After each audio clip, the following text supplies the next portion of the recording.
talaga namang trending na trending o pinag-uusapan at marami nga ang nagbigay ng komento or opinion dito sa naging revelasyon or naging pahayag nga ng anak ni Tony Fowler na si Tyronia Fowler patungkol nga sa kanyang tatay Elon. Kung saan sinabi nga ni Tyronia Fowler sa isang video na sana ay tumigil na daw po ang kanyang tatay Elon sa mga gawain na ito dahil pag nalasing daw ito ay nagmamaoy at syempre yung pangbabae daw nakikita daw po sa CCTV.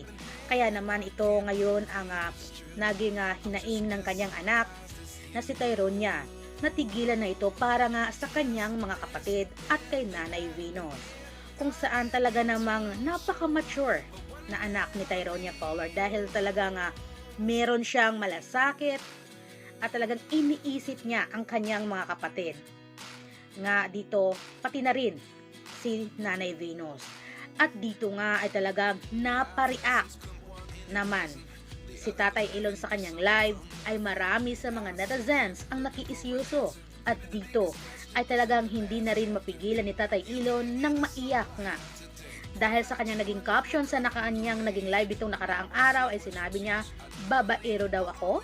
At yun nga, nagpaliwanag siya, naglabas siya ng statement niya na makikita daw doon CCTV footage na siya daw ay lasing lamang at hindi na nga niya alam ang kanyang mga ginagawa. At syempre, dahil nga ay lasing na siya at doon nga ay mapapansin na rin natin na pagka-touchy daw ganon, kaya naman wala daw pong katotohanan na naging babaero si Tatay Elon. Talagang dinipinsahan niya ang kanyang sarili at nilinaw niya talaga.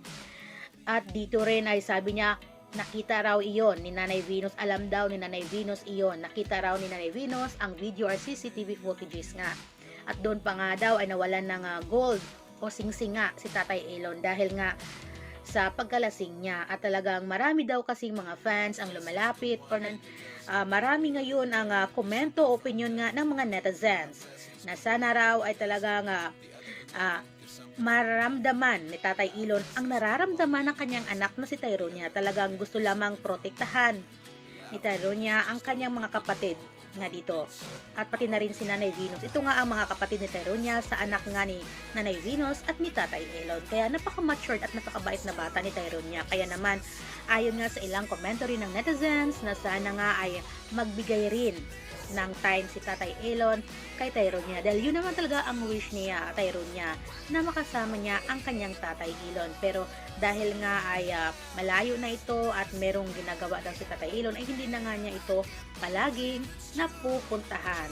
At kaya naman ngayon guys ay trending na trending at pinag-uusapan talaga online ang patungkol dito sa naging revelasyon at pakiusap o panawagan nga ni Tyronia para sa kanyang Tatay Elon na tumigil na ito.